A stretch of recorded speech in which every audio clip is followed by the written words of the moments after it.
प्रधानमंत्री नरेंद्र मोदी जब युवा थे तब हर रात जगत जननी को खत में क्या लिखते थे, जल्दी ही इस रहस्य से पर्दा उठने जा रहा है।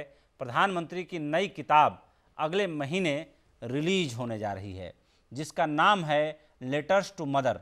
इस किताब में उनका अनछुआ पहलू सभी के सामने होगा। दरअसल पीएम मोदी जब युवा थे तो उन्हें हर रात जगत जननी को पत्र लिखने की आदत थी। संयोग से एक डायरी के कुछ पन्ने सुरक्षित रह गए।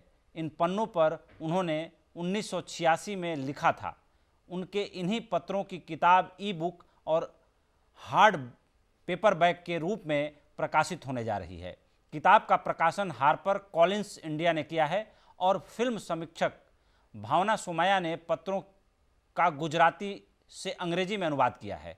पीएम ने किताब के बारे में लिखा है कि यह साहित्यिक लेखन का प्रयास नहीं है, बल्कि किताब में पेश किए गए अंश मेरे अवलोकन और कभी कभी अपरिवर्तित अपवर्तित विचारों के प्रतिबिंब हैं, जो बिना किसी बदलाव के व्यक्त किए गए हैं। मैं लेखक नहीं हूँ, हम में से अधिकांश नहीं हैं, लेकिन हर कोई अभिव्यक्ति चाहता है।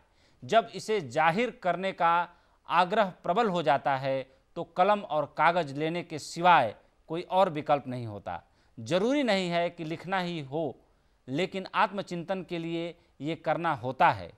पीएम मोदी हर रात सोने से पहले अलग अलग विषय पर लिखते थे, जो कभी दुख और कभी खुशी के बारे में होता था, तो कभी ये किसी याद को लेकर लिखते थे। अनुवाद करने वाली भावना सोमैया का कहना है कि पीएम मोदी के लेखन में एक नौजवान का उत्साह और बदलाव लाने का जुनून है।